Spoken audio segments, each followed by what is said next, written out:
ശ്രീ മുകേഷിനെ പറ്റി ഞാൻ കൂടുതലായിട്ടൊന്നും പറയേണ്ട കാര്യമില്ല. എന്റെ നമ്പറായി എനിക്കുള്ളത് മേടിച്ചിട്ട് വരാം. ഇപ്പൊ എം മുകേഷ് എന്ന് പറയുമ്പോ മഹാനായ ഒരു കലാകാരന്റെ പേരിലാണ് ഈ എം അറിയപ്പെടുന്നത്. അതെ അതെ, എന്നെ അധികം പൂഴ്ത്തി വഷളാക്കരുത്. പക്ഷെ ഇപ്പോ ഈ സോഷ്യൽ മീഡിയ പറയുന്ന എം എന്ന് പറഞ്ഞാൽ മെഴുകാണെന്ന്. ഊതിയതല്ലേ, കാറ്റടിച്ചപ്പോ മനസ്സിലായില്ലേ? എം മുകേഷ് എന്ന് പറഞ്ഞാൽ മെഴുക് മുകേഷ് ആണ് എന്നാണ് ഇപ്പൊ സമൂഹ മാധ്യമങ്ങൾ പറഞ്ഞുകൊണ്ടിരിക്കുന്നത്. നീ എന്നെ കളിയാക്കുക അല്ല, കാര്യമായിട്ടാക്കിയതാ. ഞാൻ മുകേഷ് പറഞ്ഞ മെഴുകുതിരിയുടെ ആവശ്യമല്ല ഞാൻ പറഞ്ഞത്. ഇങ്ങനെ കിടന്ന് ന്യായീകരിച്ച് മെഴുകുന്നത് കൊണ്ട് മുകേഷിനെ ഇപ്പൊ ആളുകൾ വിളിക്കുന്നത് മെഴുക് മുകേഷ് എന്ന്. ആ ചെക്കനെ ഒന്ന് കൊടുത്തിട്ടേ.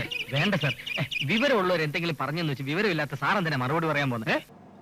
എന്തൊരു അസ്വസ്ഥതയാ.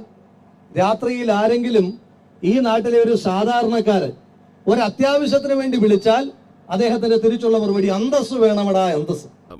അതന്നത്തെ ചോരത്തിളപ്പിന് ഇപ്പൊ എന്ത് ചോര തണുത്തു പോയാ? തണുത്ത് മരവിച്ചു എന്ന് പറയുന്നതാവും ശരി.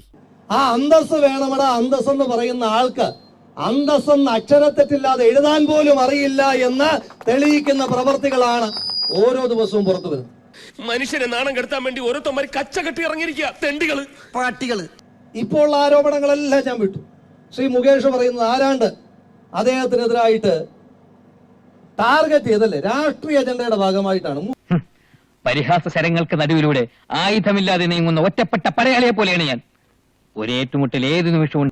മുകേഷിനോട് ആർക്കെങ്കിലും ഈ നാട്ടിൽ രാഷ്ട്രീയ അജണ്ടയുടെ പേരിൽ എന്തെങ്കിലും ഒരു വിരോധം തീർക്കേണ്ട കാര്യമുണ്ട്? എന്താ കാര്യം? അതിന് ഒരു ബുദ്ധി വേണം, അതിവനില്ല. മുകേഷിനെതിരായിട്ട് ഗൂഢാലോചന ആര് നമ്മൾ നടത്തിയത്? ക്ലോസറ്റ് വിളിച്ചിട്ട് ആരെങ്കിലും ജയിലിൽ പോകുമോ എന്നാണ് എനിക്ക് മുകേഷിനോട് ചോദിക്കാനായിട്ട്.